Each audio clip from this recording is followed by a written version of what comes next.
Hello everyone. Shri IAS academy में आपका स्वागत है। जैसा कि आप जानते हैं कि श्री आईएएस एकेडमी ने हिस्ट्री ऑप्शन की निःशुल्क क्लासेस शुरू की हैं, जिसमें हम मॉडर्न इंडिया को कवर कर रहे थे।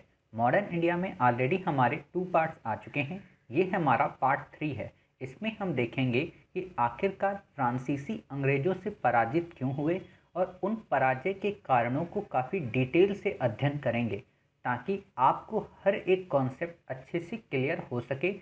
इसके साथ ही जितने भी प्रश्न यूपीएससी में पूछे जा सकते हैं, उनके प्रति भी आपकी एक सहज समझ बन सके। क्लियर?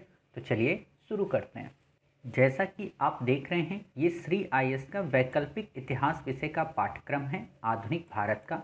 इसमें ऑलरेडी हमने भारत में यूरोप के प्रवेश के बारे में काफ़ी डिटेल से स्टोरी को डिस्कस किया था। साथ ही हमने ये भी देखा था कि वो कौन सी प्रारंभिक यूरोपीय बस्तियां थीं और उन्होंने किस तरीके से अपनी बस्तियों को भारत में स्थापित किया। इसके अलावा पुर्तगाली व डचों के मध्य क्या संघर्ष रहा, या पुर्तगाली, डच या डेनिश किस प्रकार से भारत में पराजित होकर या वैवाहिक संबंधों के द्वारा भारत से बाहर हो गए और इसमें केवल और केवल अंग्रेजों और फ्रांसीसियों की प्रभुता बची। अंग्रेजों और फ्रांसीसियों की प्रभुता को किस तरीके से कर्नाटक के वॉर के रूप में चुनौती दी गई और उसमें किस तरीके से फ्रांसीसी पराजित हो गए और बाद में केवल पांडिचेरी तक सीमित रह गए। क्लियर? अब हमें देखना है इन पांचों टॉपिक को कवर करने के बाद कि आखिरकार अंग्रेज व फ्रांसीसियों के मध्य जो युद्ध हुआ, उसमें फ्रांसीसी पराजित क्यों हुए और उस पराजय के पीछे क्या कोई एक कारण था या फिर कई सारे कारणों का मिला जुला रूप था। ऐसा इसलिए हमने इस टॉपिक को इंडिपेंडेंट रूप से लिया। वास्तव में आपसे इन 4 टॉपिक पे तो आपसे प्रश्न नहीं पूछेगा, किसी भी तरीके का आपसे ये नहीं पूछेगा कि आखिरकार भारत में यूरोपीय आए क्यों। आपसे ये भी नहीं पूछेगा कि अंग्रेजी व फ्रांसीसियों के मध्य जो कर्नाटक के युद्ध हुए, उनका विस्तार पूर्वक विवेचन कीजिए, बिल्कुल भी नहीं पूछेगा।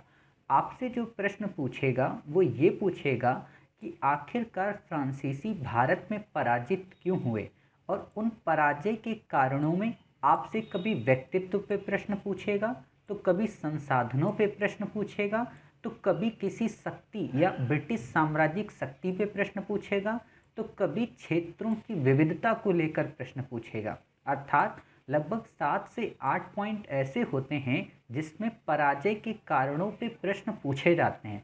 तो हमने क्या सोचा है, हमने ये सोचा है कि हम आपको आज तो पराजय के कारण पढ़ा दे रहे इस लेक्चर में। इसके बाद का जो लेक्चर होगा, क्योंकि कई सारे जो एस्पायरेंट हैं वो नए हैं, अभी उन्होंने उत्तर लेखन की शुरुआत ही की है, तो उनकी सुविधा को ध्यान में रखते हुए हम 2 चीज़ें करेंगे। पहला कि जो भी प्रश्न अंग्रेजों व फ्रांसीसी के मध्य या जो भी प्रश्न पार्ट 1 से लेकर पार्ट 5 तक आए होंगे, उन सभी प्रश्नों के उत्तर फ्रेम की पीडीएफ हम आपको टेलीग्राम चैनल पे सबमिट कर देंगे। आप नीचे दिए डिस्क्रिप्शन बॉक्स में लिंक के माध्यम से हमारे टेलीग्राम चैनल से जुड़कर वो पीडीएफ फ्रेम के रूप में प्राप्त कर सकते हैं। दूसरी बात, हम उन्हीं फ्रेम के प्रश्नों के उत्तर को यहाँ पर अपने नेक्स्ट वीडियो में काफ़ी अच्छे से डिस्कस कर लेंगे। क्यों? इससे क्या होगा कि आप लोगों के अंदर एक उत्तर लेखन के प्रति जिज्ञासा होगी या जिज्ञासा पैदा होगी, और उस जिज्ञासा से आप उत्तर लेखन की धीरे धीरे शुरुआत करेंगे। साथ ही आपके मन में ये कभी कंप्लेन नहीं रहेगी कि मुझे इस प्रश्न का उत्तर क्यों नहीं आता। क्लियर? तो हम ये सुविधा आपके लिए प्राप्त करेंगे। और इसी में नहीं, जिस भी टॉपिक को हम कवर करेंगे, जैसे हम यहाँ से पार्ट 1 से 5 तक कवर कर लिए, तो इसके सारे बैक ईयर आपको फ्रेम भी दे देंगे और उनको एक वीडियो के माध्यम से डिस्कस भी कर लेंगे। जैसे आप स्कूलिंग पढ़ाई करते थे ना, कि मैडम ने कोई चैप्टर आपको कवर करा दिया, फिर मैडम ने आपसे कहा कि हम आपको उन सभी प्रश्नों के उत्तर लिखा देते हैं, और फिर आप उनको याद कर लेते थे और आपके अच्छे से अच्छे अंक परीक्षा में आ जाते थे। लेकिन यूपीएससी की तैयारी कराते वक्त संस्थान इस प्रकार की सुविधा नहीं देते, जिस कारण आप उस रफ्तार में पीछे हो जाते हो। बट हम आपको उन सभी प्रश्नों का उत्तर देंगे, आपको डिस्कस करेंगे और आपको पूरे कॉन्सेप्ट क्लियर कर देंगे, जिससे आपका ये टॉपिक फिर से एक बार क्विक रिवीजन में आ जाएगा। क्लियर? तो आज हम देखते हैं आखिरकार फ्रांसीसियों की भारत में पराजय हुई क्यों। क्लियर। तो जब हमने अपने प्रीवियस पार्ट में देखा था तो हमने 8 कारण देखे थे। कौन कौन से वो कारण थे? पहला कारण था कि फ्रांसीसियों का यूरोप में उलझना, अभी हम डिटेल में इसको देखेंगे।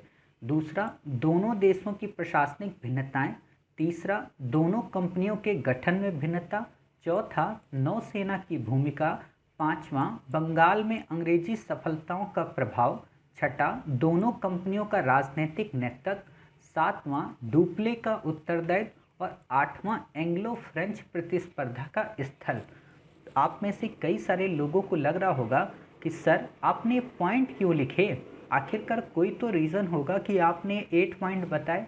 तो बिल्कुल 8 पॉइंट हमने ये इसलिए बताए ताकि जब आपसे प्रश्न नौसेना की भूमिका पे पूछा जाए तो आप एक पैरा में तो नौसेना की भूमिका का वर्णन कर दें, लेकिन आप अगले पैरा में विवेचना और विश्लेषण के रूप में अन्य सभी बिंदुओं को पॉइंट फॉर्म में लिख दें। अर्थात कि ये बात तो ठीक है, नौसेना की अपनी एक भूमिका थी, लेकिन अन्य भी कई कारण फ्रांसीसियों की पराजय के जिम्मेदार हैं। और आपने 7 पॉइंट अगर लिख दिए तो सोचो 3-5 वर्ड एक में हैं, 35 वर्ड में आपके सारे पॉइंट कवर हो जाएंगे। क्लियर। और आपका उत्तर अन्य की अपेक्षा ज़्यादा मौलिक लगेगा। दूसरी बात, आपसे अगर ये पूछते कि दोनों कंपनियों के गठन में भिन्नता के कारण फ्रांसीसी पराजित हुए, तो आप पहले इसे एक्सप्लेन कर देंगे और फिर अन्य कारणों को बता देंगे। समझ गए? इसलिए मैंने आपको ये फ्रेम 8 पॉइंट में बता दिया। अब हम क्या करते हैं, इनके एक एक पॉइंट को काफ़ी अच्छे से एनालिसिस करते हैं ताकि आप हर एक पॉइंट पे अगर प्रश्न आए तो उसका विश्लेषण कर, उसके संबंध में सहायक बिंदुओं का अंकन कर उस उत्तर को अच्छे से ग्रंथित कर सकें। क्लियर। तो पहला कारण क्या है, फ्रांसीसियों का यूरोप में उलझना। इसका क्या मतलब है? देखिए, आपने कल के मैप में पढ़ा था, ऐसे करके देखिए, ये है हमारी प्यारी पृथ्वी और ये है हमारा प्यारा भारत। हम यहाँ से चलते हैं अपनी यात्रा को फ्रांस के पास लेकर। क्लियर। तो आप ऐसे देख सकते हो, ये है हमारा फ्रांस। क्लियर। फ्रांस उस समय क्या चाहता था? फ्रांस का जो राजा था लुई 14वां, वो क्या चाहता था? वो ये चाहता था कि हमारी जो ये नेचुरल बाउंड्रीज हैं, नेचुरल बाउंड्रीज का मतलब आप ऐसे समझिए, ये थोड़ा सा और, हाँ, जैसे ये फ्रांस है तो इसकी बाउंड्री जैसे स्विट्जरलैंड से लग रही है, इसकी बाउंड्री ये स्पेन से लग रही है। क्लियर। इसकी बाउंड्री यहाँ पे लग्जमबर्ग, बेल्जियम और जर्मनी से लग रही। तो वो यहाँ पे अपनी नेचुरल सीमा को बढ़ाना चाह रहा था। वो चाह रहा था कि हमारा जो क्षेत्र है वो यहीं पे काफ़ी विस्तारित हो जाए, अर्थात हम यहाँ से कहीं बाहर ना जाए। होता है ना कि कई सारे लोग चाहते हैं कि हम अपने घर में ही सब कुछ करते रहें। तो इसीलिए उसने केवल और केवल इटली, बेल्जियम, स्पेन यहाँ से टकराव किया, ऑस्ट्रिया से टकराव किया। ऑस्ट्रिया के बारे में आप जानते हो ना, ये है आपका, कहाँ गया आपका ऑस्ट्रिया, ये काफ़ी बड़ा हुआ करता था उस समय। तो वो चाहता है यहाँ तक हमारी सीमा फैल जाए और हम फ्रांस को काफ़ी बड़ा फ्रांस बना सके। क्लियर। उसका ध्यान भारत की ओर उतना नहीं था। क्लियर। इसीलिए भारत के प्रति वो उदासीन रवैया बरतते थे। समझ गए? तो आप सोच सकते हो कि व्यक्ति की महत्वाकांक्षा भी डिपेंड करती है कि आखिरकार व्यक्ति कहाँ पे रहना चाहता है। समझ गए? तो यही था कि उस समय के जो राजा हुआ करते थे फ्रांस के, वो सब चाहते थे कि हमारी सीमा इटली, बेल्जियम और जर्मनी में बने। इसीलिए वो वहाँ पे ज़्यादा युद्ध करते थे। जबकि आपको पता होना चाहिए कि वहाँ का जो क्षेत्र था भारत और उत्तरी अमेरिका की अपेक्षा काफ़ी छोटा था। उत्तरी अमेरिका का मतलब आप ऐसे देखिए, उत्तरी अमेरिका आपको कहाँ मिलेगा बताइए? आपको अटलांटिक साइड में मिलेगा। ये है आपका उत्तरी अमेरिका पूरा, और ये है बीच की लाइन, नीचे अमेरिका यानी कि यूएसए, ऊपर ये कनाडा। वास्तव में उस समय फ्रांसीसियों का कब्जा कनाडा में हुआ करता था। क्लियर। तो वो यहाँ पर भी क्षेत्र की उतनी प्राप्ति नहीं कर पाए और ना इंडिया में वो उतनी क्षेत्र की प्राप्ति कर पाए। तो वो ये चाह रहे थे कि हमें छोटा सा ही क्षेत्र मिले, बट वो हमारे घर के, हमारे मोहल्ले के बगल में हो। क्लियर। तो आप इतनी चीज़ें समझ गए।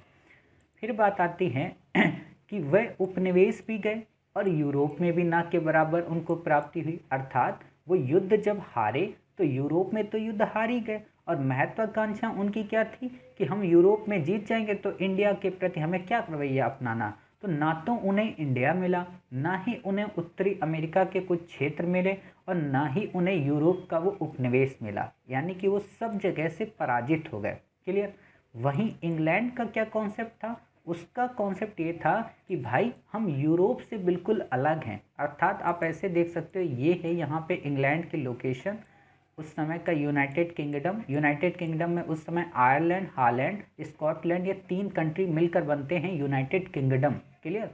तो आप ये देख सकते हो, तो यूनाइटेड किंगडम ये चाहता था, ये यहाँ से अलग है ना, तो ये समझते थे कि हम यहाँ से यूरोप से हमारा कोई संबंध नहीं है, और जब हमारा यूरोप से कोई संबंध नहीं है तो हम यूरोप में अपनी बाउंड्री को इस्टेब्लिश नहीं करेंगे, या यूरोप में हम अपने को क्षेत्र विस्तार नहीं करेंगे। इसका रीज़न वो ये समझते थे कि यूरोप में अगर हमें क्षेत्र विस्तार करेंगे तो हमें कई सारे देशों से लड़ना पड़ेगा।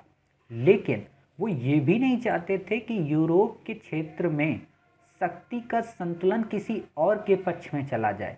बैलेंस करने के लिए वो दबाव बनाकर रखते थे यूरोप पे कि अगर तुमने परेशानी की, या अगर तुमने डिक्टेटरशिप इस्टेब्लिश की कि हाँ हम ही संप्रभु हैं, तो हम शक्ति संतुलन के रूप में, अर्थात तुम्हारी शक्ति को सीमित करने के लिए यूरोप में हस्तक्षेप कर सकते हैं। और उन्होंने किया भी कई बार, लेकिन इतना ध्यान नहीं दिया जितना उनका ध्यान अमेरिका में था, ब्राज़ील में था, और इंडिया और ऑस्ट्रेलिया और अफ्रीका के कई सारे क्षेत्रों में था।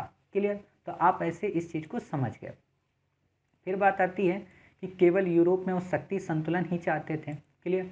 भारत व अन्य देशों में उपनिवेशों में वो सफल हुए। अर्थात आपसे जो पहला टॉपिक है वो क्लियर हो गया ना, कि फ्रांसीसियों का यूरोप में उलझना। मोटे तौर पर ऐसे आप इस पूरे कॉन्सेप्ट को समझ सकते हो कि वास्तव में फ्रांसीसी सम्राट जो थे वो भारत व उत्तरी अमेरिका के उपनिवेशों के प्रति अपनी उदासीनता बरतते थे, जबकि वो ये नहीं सोच पाए कि इटली, बेल्जियम और ऑस्ट्रिया में पराजित होने के बाद उन्हें ना तो यूरोप में कोई क्षेत्र मिलेगा और ना ही भारत या उत्तरी अमेरिका में। जबकि वहीं अंग्रेज जो थे या ब्रिटिश जो कंपनी थी, उसने यूरोप से अपने आप को पृथक रखा। हालांकि शक्ति संतुलन के रूप में उसमें अंतःक्षेपित करते रहे या अंतःक्षेपण करते रहे, किंतु उन्होंने यूरोप से अलग होने के कारण कई सारे उपनिवेश विश्व के अलग अलग भागों में इस्टेब्लिश किए, चाहे वो अमेरिका हो, चाहे वो ब्राज़ील हो, चाहे वो अफ्रीका के रीजन हो, या फिर इंडिया जैसे बड़े राज्य में। क्लियर। आप ऐसे कर सकते हो। दूसरा है दोनों देशों की प्रशासनिक भिन्नताएं, अर्थात दोनों देशों में एडमिनिस्ट्रेशन का डिफरेंस था। देखो, कुछ फ्रांसीसी जो हिस्टोरियन हैं, वास्तव में वो मूल कारण फ्रांसीसियों की पराजय का एडमिनिस्ट्रेशन को ही मानते हैं। उनका ये मानना था, जिसमें वॉल्टेयर वगैरह का नाम आता है, ठीक है, उनका मानना था कि जो सरकार थी वे स्वेच्छाचारी थी। स्वेच्छाचारी का मतलब क्या होता है? स्वेच्छा का मतलब क्या होता है? अपनी इच्छा। चारी का मतलब किसी और की इच्छा को हम नहीं सुनेंगे। क्लियर। अर्थात जो हमारा मन करेगा, जो हमारा व्यक्तित्व कहेगा, जो हमारा चारित्र कहेगा और जो हमारा विवेक कहेगा, हम उसी के अनुरूप अपना निर्णय लेंगे। हम किसी बाहरी शक्ति या किसी बाहरी सहायक या किसी बाहरी सलाहकार की मदद नहीं लेंगे, भले ही वो सही दे रहा हो। क्लियर। वहीं लुई 14वां का जो कार्यकाल था उसमें एडमिनिस्ट्रेशन तो काफ़ी ज़्यादा कमज़ोर था। क्यों? क्योंकि अनेक युद्ध होते रहते थे, तो इकोनॉमिक जो सिचुएशन थी वो काफ़ी ख़राब थी। अब आप बताइए, मैंने आपको शुरू में एक बात बताई थी, R5 की थ्योरी। R5 की थ्योरी क्या होती है? राजा, राजस्व, राजत्व, राज्य अधिकारी और राज्य। क्लियर। अब आप ये बताओ कि राजस्व की मात्रा कम है। क्लियर। राजत्व वो अपना ज़्यादा बढ़ाना चाहता है। कौन? राजा। जब राजस्व की मात्रा कम है तो राज्य अधिकारी अपने आप कम हो जाएंगे, और जब आप युद्ध करोगे तो राज्य भी तो आपका कम होता चला जाएगा। क्लियर। तो इस स्थिति ने लुई 14वें के प्रशासन को काफ़ी कमज़ोर कर दिया। और जब लुई 14वें की मृत्यु हो गई, आपके मन में आ रहा होगा सर ये लुई 14वां कौन है? लुई 14वां वास्तव में फ्रांस का राजा था।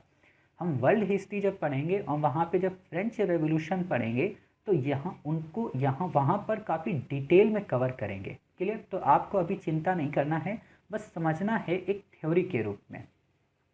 तो ये जब मृत्यु हो गई इसकी, तो इसके समय तो प्रशासन खराब हो ही रहा था, मतलब जर्जर अवस्था में पहुंच ही रहा था। लेकिन इसके बाद जब लुई 15वां आता है, वो इतना भोग विलासी था। भोग विलासी का मतलब क्या होता है कि वो प्रशासन में ध्यान न देकर अपनी विलासिता की सामग्री की ओर उन्मुख था, अर्थात कभी नाच गाना, कभी कुछ। इसीलिए कहा जाता है ना, वर्साय का महल। वर्साय का महल एक तरीके से आप कह सकते हो भोग विलासिता का प्रतिबिंब था, या स्वेच्छाचारी का एक प्रतिबिंब था। इसीलिए लोगों ने वर्साय के महल पे हमला किया था। क्लियर? वो हम जब वहाँ पढ़ेंगे तो डिटेल से देखेंगे। तो लुई 15 के टाइम पीरियड पे और स्थिति खराब हो गई, जबकि वहीं पे इंग्लैंड की क्या सिचुएशन थी कि वहाँ पे जागरूक अल्पतंत्र की शुरुआत हो चुकी थी। अल्पतंत्र का मतलब क्या?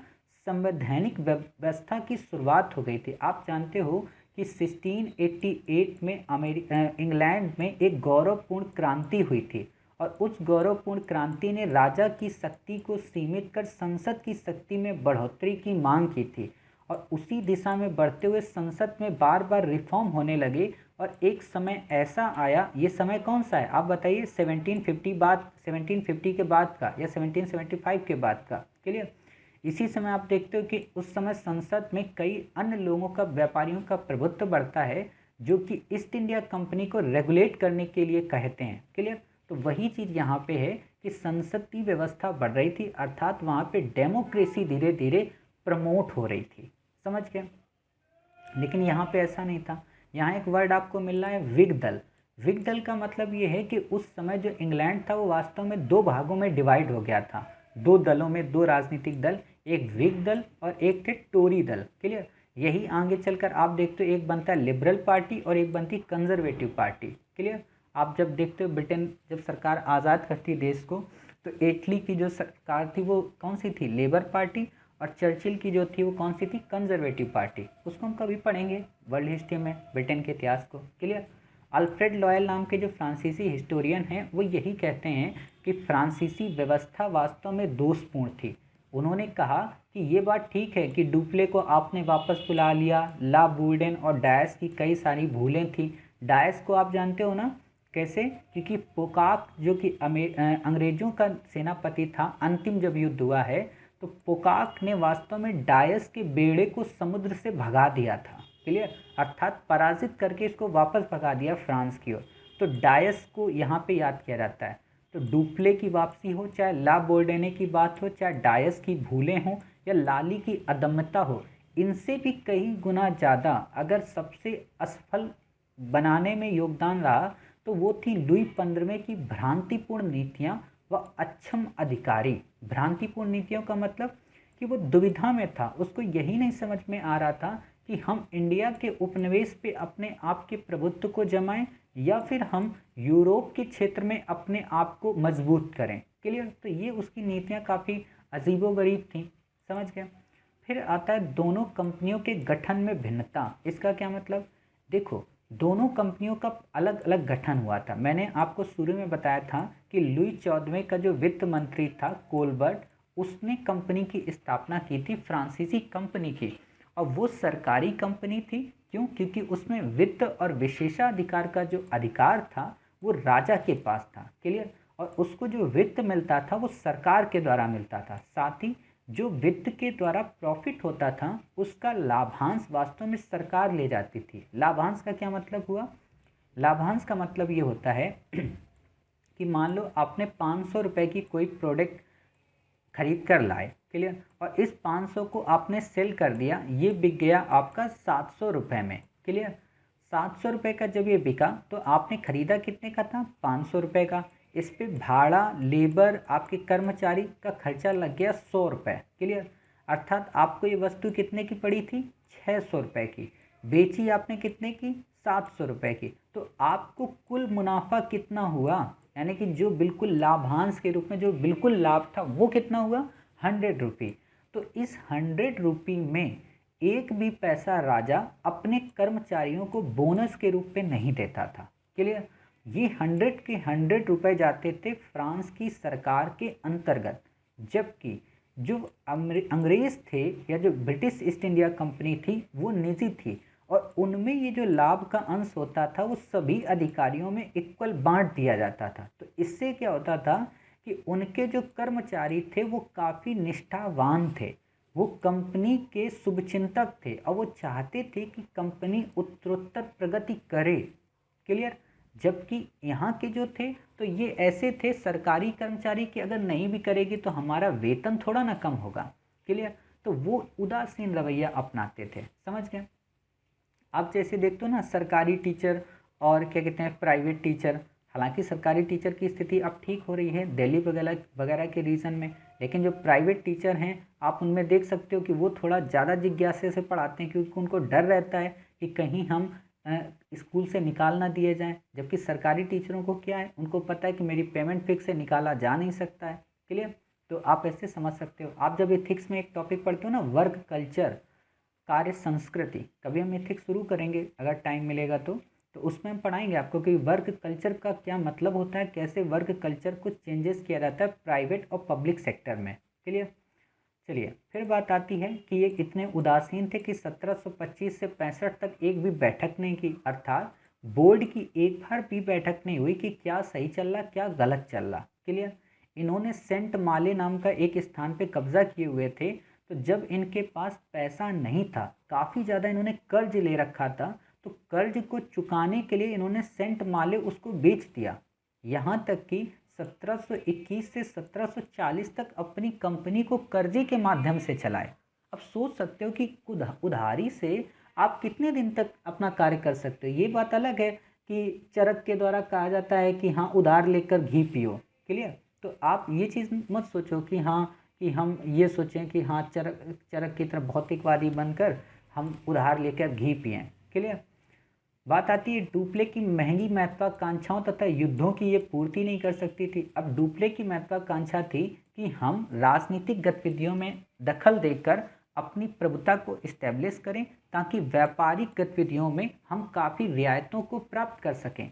लेकिन ये सब करने के लिए वित्त की ज़रूरत थी और सैन्य की ज़रूरत थी। ना तो उसके पास वित्त था, ना ही उतनी कुशल सेना थी। क्लियर। इसलिए उसकी महत्वाकांक्षा की पूर्ति नहीं हो सकती थी। और यही बात जयशंकर प्रसाद अपने नाटकों में कहते हैं कि महत्वाकांक्षा की मोती निष्ठुरता की सीपी में पलती है। आप ऐसी लाइनों को हमेशा कोट किया करिए जब आप किसी महत्वाकांक्षी पर्सन के बारे में आप लिखते हो। क्लियर। जयशंकर प्रसाद की लाइन है, काफ़ी अच्छी लाइन है ये। क्लियर। चलिए फिर बात आती है अंग्रेजी कंपनी की, जो मैंने बताया कि निजी व्यापारिक थी, प्रशासन कल्याण में रुचि रखते थे, वित्तीय व्यवस्था उनकी काफ़ी मजबूत थी, व्यापार व व्यापारिक प्रणालियाँ काफ़ी सुदृढ़ थी। ये लोग पहले व्यापार पे ध्यान देते थे, फिर पॉलिटिक्स पे ध्यान देते थे, अर्थात अपनी व्यापारिक सिचुएशन को कभी डांवाडोल नहीं किए। जैसे आप लोग तैयारी करते हो। क्लियर। तो आप में से सबकी प्रायोरिटी यही रहती है ना कि पहले हमें जो अपने पूरे दिन का जो नित्य सिलेबस है, जो नित्य टॉपिक हैं, उन्हें कवर करना है। उसके बाद किसका फ़ोन आ रहा, किससे बात करनी है, किससे हाय हेलो करनी है, उसके बाद करनी है। अभी समय नहीं है। क्लियर। तो वही चीज़ अंग्रेज करते थे, वो पहले व्यापार करते थे फिर पॉलिटिक्स करते थे। क्लियर। और उनके पास पर्याप्त धन होता था, धन इतना था उनका उस कंपनी के पास प्रॉफिट में कि कहा यह जाता था कि कहीं संसद को लोभ ना आ जाए, मतलब कि कहीं संसद ऐसी लोभ ना बन जाए, लोभी ना हो जाए कि भाई अब तुम लोग ज़्यादा पैसा कमाते हो तो कुछ अमाउंट आप हमें भी प्रतिवर्ष पे किया करोगे। और आप जानकर हैरान रहोगे कि वास्तव में संसद ने किया भी।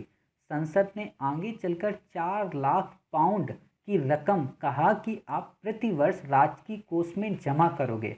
और हद तो तब हो गई जब एक विचारक ने ये तक सुझाव दे दिया कि एक काम करते हैं ना कि इस बार का जो राष्ट्रीय ऋण है, अर्थात सरकार ने जो ऋण लिया है विश्व के अलग अलग देशों से, उसका भी भुगतान हम ईस्ट इंडिया कंपनी से करवा देते हैं। क्यों? क्योंकि इसके पास पैसा काफ़ी ज़्यादा है, अर्थात राष्ट्र से भी ज़्यादा पैसा ईस्ट इंडिया कंपनी के ट्रेडर्स के पास था। तो आप समझ सकते हो कि उनकी इकोनॉमिक सिचुएशन कितनी स्ट्रांग थी। क्लियर। अब बात आती है नौसेना की भूमिका। वास्तव में सबसे ज़्यादा जो प्रश्न पूछे गए हैं या जो सबसे ज़्यादा जो प्रश्न बनते हैं वो नौसेना की भूमिका पे ही बनते हैं कि आखिरकार जो नेवी का जो रोल था वो ब्रिटिशर्स को विजय कराने में कितना ज़्यादा योगदान था। क्लियर। तो कहा यह जाता है कंपनी का उदय और अस्त नौसेना पर ही टिका था, जो कि कर्नाटक के युद्धों में साबित भी हो गया था। चाहे वो पोकाक की बात हो चाहे वो आप देख सकते हो डायस की बात हो, किसी की भी हो, चाहे वो फ्रांसीसी हो चाहे अंग्रेज हो, दोनों में यही डिस्कस हुआ था कि आखिरकार किसकी नौसेना श्रेष्ठ है, अर्थात कौन जल में श्रेष्ठ है, वही भारत में अपनी प्रभुता को स्थापित कर सकता है। क्लियर। डुप्ले सफल था तब जब अंग्रेजी नौसेना निष्क्रिय थी, अर्थात डुप्ले ने प्रथम कर्नाटक वॉर में अंग्रेजों को इसलिए पराजित कर पाया क्योंकि उस समय अंग्रेजी जो नौसेना थी वो उतनी एक्टिव नहीं थी। क्लियर। डयास के जाने के बाद तो मार्ग बिल्कुल साफ हो गया, अर्थात अंतिम युद्ध में कर्नाटक की थर्ड लड़ाई में जब पोकाक के नेतृत्व में अंग्रेजी सेना ने डयास के नेतृत्व वाले बेड़े को अटलांटिक महासागर से हिंद महासागर आने तक ही नहीं दिया, अर्थात हिंद महासागर से उसे वापस ही कर दिया। क्लियर। इसीलिए आप देखोगे कि वॉल्टेयर कहता है कि ऑस्ट्रिया के उत्तराधिकार युद्ध के समय व सप्तवर्षीय युद्ध के समय फ्रांसीसियों के पास एक भी जलपोत नहीं था। समझ गए कि कितनी खराब उनकी स्थिति थी। शेष बराबर होते तो भी नौसेना में पराजित हो जाते। अर्थात वॉल्टेयर का ये मानना है कि भले ही फ्रांसीसी कंपनी निजी होती, भले ही फ्रांसीसी कंपनी में योग्य उत्तराधिकारी होते, भले ही फ्रांसीसी कंपनी के राजा की अनुकूलता भारत की विजयों की ओर होती, भले ही भारत के प्रति उनका रवैया सकारात्मक होता, भले ही फ्रांस की प्रशासनिक व्यवस्था उच्च होती, भले ही वहाँ का राजा भारत के प्रति सजग होता, लेकिन वो फिर भी पराजित हो जाता। क्यों? क्योंकि नौसेना अंग्रेजों की काफ़ी श्रेष्ठ थी और उस श्रेष्ठता के दमन को कोई भी कुचल नहीं सकता था। समझ गए? आप ये समझ गए। चलिए अब बात आती है आगे कि बंगाल में अंग्रेजी सफलताओं का प्रभाव। आपको पता है कि सेकेंड कर्नाटक वॉर के बाद जब 1756 से और 1763 के मध्य जब सप्तवर्षीय युद्ध शुरू होता है तो उसी समय कर्नाटक की थर्ड लड़ाई 1758 से 63 के मध्य शुरू होती है। और आप जानते हो कि 1757 में ऑलरेडी क्लाइव के नेतृत्व में प्लासी विजय कर ली जाती है और प्लासी से काफ़ी सारा न केवल धन मिलता है बल्कि मीर जाफर की सेना के रूप में जन भी मिलते हैं। क्लियर। तो इस धन और जन के सहयोग से कहा यह जाता है कि बंगाल से कर्नाटक को आपूर्ति हो रही थी, यानी कि लाली जो उस समय फ्रेंच गवर्नर था उसको अपने कर्मचारियों को पैसे देने की चिंता हो रही थी, जबकि वहीं अंग्रेजों को बंगाल से धन और जन की आबाद रूप से सप्लाई हो रही थी। क्लियर। ये कहा जाता है कई बार कि दक्कन इतना धनी नहीं था कि वो डुप्ले और लाली की महत्वाकांक्षाओं को साकार रूप दे सके। क्लियर। लेकिन फिर भी आप देखते हो कि बुस्सी ने कुछ हद तक उत्तरी सरकार से रेवेन्यू प्राप्त किया, लेकिन वो बंगाल की अपेक्षा काफ़ी कम था। इसीलिए आप इसी घटना को जब आप पढ़ते हो बंगाल को लेकर तो स्मिथ बोलता है, एक स्टेटमेंट देता है। हालांकि स्मिथ का एक क्वेश्चन आ चुका है लेकिन इस पर भी क्वेश्चन बन सकता है, तो हम इसको भी डिस्कस करेंगे काफ़ी डिटेल से कि आखिरकार इस लाइन का क्या मतलब है। वो क्या कहता है? वो कहता है कि ना अकेले ना मिलकर ही डुप्ले अथवा बुस्सी जल में वरिष्ठ तथा धन में गंगा की घाटी के वित्तीय स्रोतों के स्वामी को परास्त कर सकते थे। अर्थात इसका क्या कहना है? इसका कहना यह है कि ना तो अकेले डुप्ले पराजित कर सकता था और अगर डुप्ले और बुस्सी एक साथ मिल भी जाते तो भी अकेले क्लाइव को या अंग्रेजों को पराजित नहीं कर सकते थे। क्यों? क्योंकि एक तो जल में वो काफ़ी श्रेष्ठ थे, अर्थात उनकी नौसेना काफ़ी श्रेष्ठ थी। दूसरी धन में वो गंगा की घाटी से काफ़ी धन प्राप्त करते थे, मतलब कि बंगाल से उनको धन की काफ़ी आपूर्ति हो रही थी, यानी कि उनके पास धन भी था और नौसेना भी थी। और जब ये दोनों चीज़ें थी तो कितना भी बड़ा कोई नेतृत्वशील व्यक्ति हो वो पराजित ही होता। इसीलिए स्मिथ का आगे का स्टेटमेंट है कि ना तो सिकंदर महान और ना ही नेपोलियन आधार के तौर पर पांडिचेरी से शुरू करके एक ऐसी शक्ति के साथ उलझकर जो बंगाल और समुद्र की बागडोर संभाले हुए थी भारत के साम्राज्य को जीत सकते थे। इसको हम एक्सप्लेन करेंगे। ऐसे ही आप समझ गए कि वास्तव में उसने ऐसा कहा क्यों, अर्थात बंगाल की प्रभुता और नौसैनिक श्रेष्ठता को दावे के रूप में प्रस्तुत कर ये बता दिया कि उन 8 दावों में भाई साहब 8 इम्पॉर्टेंट नहीं हैं, केवल 2 के 2 इम्पॉर्टेंट हैं, अर्थात जो बाकी 6 दावे हैं वो अप्रासंगिक हैं। समझ गए। अब बात आती है मेरियट की। मेरियट क्या कहता है? मेरियट का एक कथन है, आपने कई बार सुना होगा कि डुप्ले ने जिस भारत की चाबी मद्रास में खोजने का प्रयास किया, उसी चाबी को क्लाइव ने बंगाल में खोज लिया। चाबी का क्या मतलब होता है? चाबी का मतलब यहाँ पे है कि रिसोर्सेज वो रिसोर्सेज जो उस समय तत्कालीन रूप से साम्राज्य की स्थिरता को बढ़ा सकते थे, और वो रिसोर्सेज थे धन और जन, और धन और जन दोनों के लिए संपन्न कौन था? बंगाल। क्यों? क्योंकि बंगाल में उस समय 60% ट्रेड एशिया का वहीं से होता था। क्लियर? तो आप ये देख सकते हो, इसको भी हम डिस्कस करेंगे अपने अगले पार्ट में। एक एक क्वेश्चन को हम डिस्कस करेंगे, आप चिंतित बिल्कुल ना हो। लगभग शायद 5 से 6 क्वेश्चन उसमें आए हुए हैं, तो हम उनको अच्छे से क्लियर करेंगे। अब बात आती है दोनों कंपनियों के नेतृत्व की। नेतृत्व का मतलब कि राजनीतिक नेतृत्व कैसा था?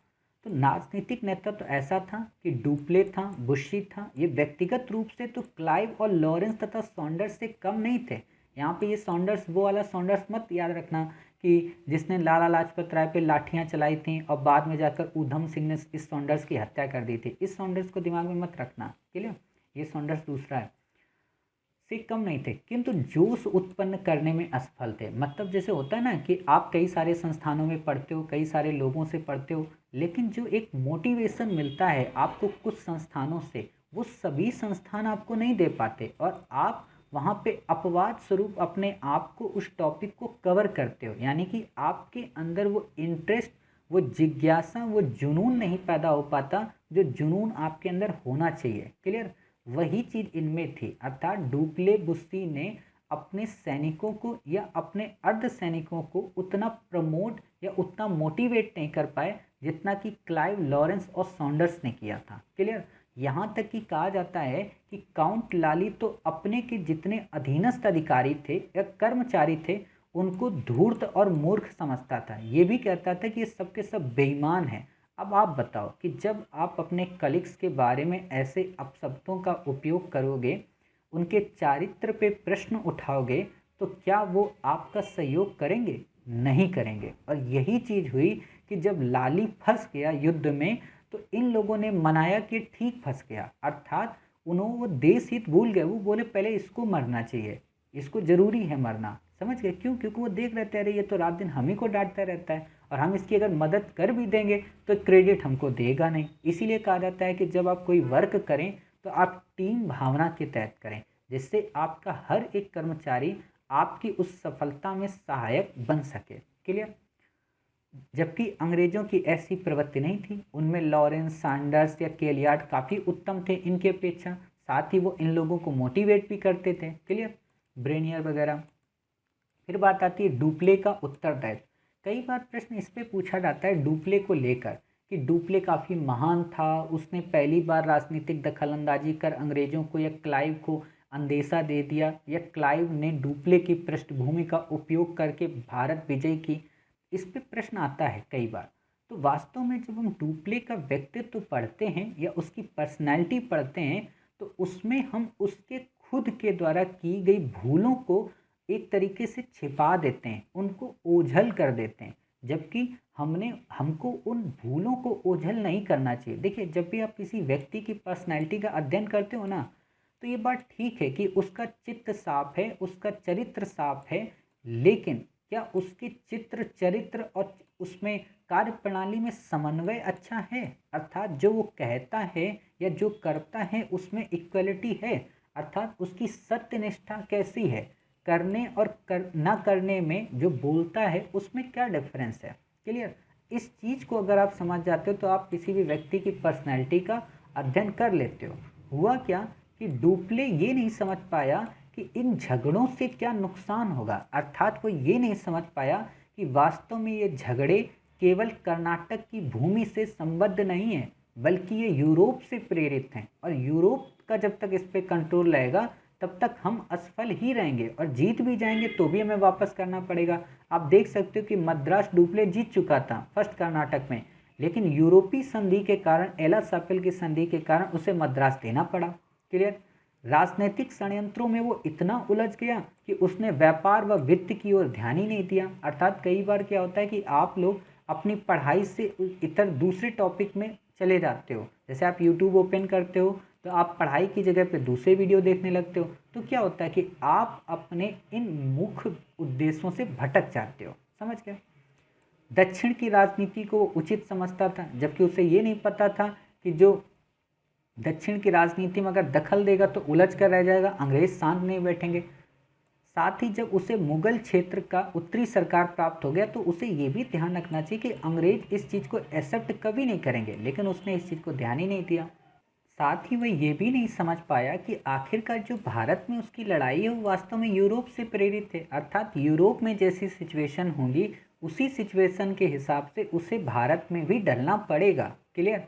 और इसके अलावा उसकी जो सबसे बड़ी वीकनेस थी वो ये कि वो पेरिस के उच्च अधिकारियों, पेरिस का मतलब फ्रांस की राजधानी, पेरिस के उच्च अधिकारियों को अपनी सैनिक दुर्बलता को भी नहीं बताया। अर्थात उसने ये नहीं बताया कि हम भारत में एक साम्राज्य स्टैब्लिश करना चाहते हैं और भारत में ऐसी ऐसी सिचुएशन है और ये जो हमारी सैनिक कमजोरी है इसे आप दूर कीजिए। हालांकि वो दूर करते या नहीं करते ये एक अलग प्रश्न था, लेकिन एक सेना नायक के होने के नाते इसको अपनी बातें बतानी तो चाहिए, बट इसने नहीं बताई।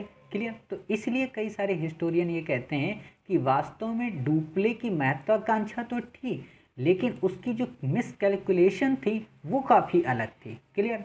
फिर बात आती है कि भारत एंग्लो फ्रेंच युद्ध स्थलों से भी भिन्न था। अर्थात भारत की जो स्थिति थी वो एंग्लो फ्रेंच युद्ध स्थल से भिन्न थी। एंग्लो फ्रेंच का क्या मतलब कि अंग्रेजी और फ्रांसीसी के मध्य जो यूरोप की प्रतिस्पर्धा को लेकर जो युद्ध होते थे, अर्थात यहाँ पर जो क्षेत्र की स्थापना को लेकर, या आप समझ सकते हो कि नॉर्थ अमेरिका में जो क्षेत्र की स्थापना को लेकर जो युद्ध होते थे वो वास्तव में भारत से अलग थे। वहाँ 7 वर्ष का युद्ध हुआ क्षेत्र विस्तार को लेकर। इंडिया में क्योंकि उनका इतना ध्यान था नहीं। क्लियर। तो ये एक सबसे बड़ा रीज़न बनकर उभरा।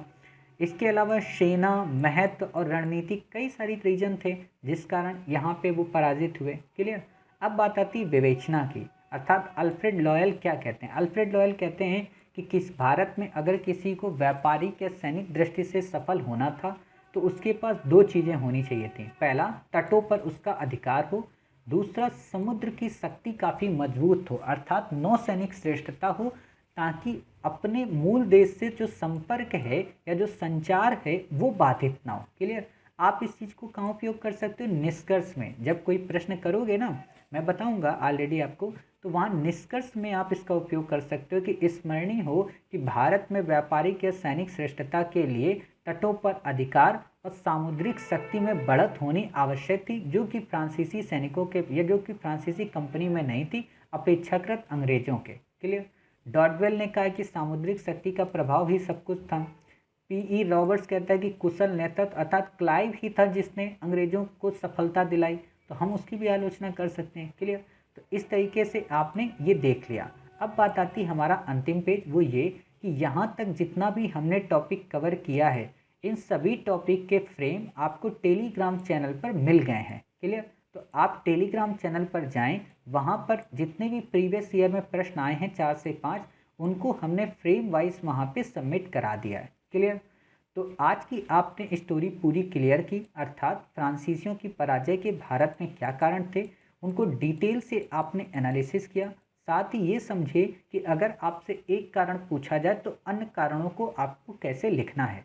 अब इन पूरे टॉपिक का, अर्थात जो हमने 5 टॉपिक अभी तक कवर किए हैं, ये पूरे के पूरे 5 टॉपिकों का प्रश्न वाइज अर्थात क्वेश्चन फॉर्म के रूप में हम अब डिस्कस करेंगे। क्वेश्चन फॉर्म के रूप में डिस्कस कैसे करेंगे कि जितने भी प्रश्न प्रीवियस ईयर में आए हैं 1979 से लेकर 2020 तक, उनको फ्रेम के रूप में जो हम पीडीएफ में देंगे उन्हें ही अगले वीडियो में यहाँ पे एक एक करके डिस्क्राइब कर देंगे। क्लियर। फिर आप में से जो लोग लिख के भेजेगा उसे फिर डिस्क्राइब करेंगे अपनी आंसर राइटिंग की सीरीज में। क्लियर। ऐसे क्या होगा, 3 से 4 बार जब हम इसी चीज़ को डिस्कस कर लेंगे तो ये आपकी जुबान में अपने आप रट जाएंगे। जैसे आप गाना सुनते हो ना, तो गाना क्या होता है कि लिख के याद तो करते नहीं हो, जितनी बार सुनते हो उतनी बार स्टोरी आपको याद हो जाती है। क्लियर। तो इस तरीके से आपको ये पूरा टॉपिक समझ में आया होगा, उम्मीद है। साथ ही हम अपने नेक्स्ट वीडियो में कई सारे प्रश्नों के साथ इस टॉपिक को एक बार क्विक रिवीजन करने की कोशिश करेंगे। क्लियर? तो तब तक अपना ख्याल रखिए और स्वस्थ रहिए।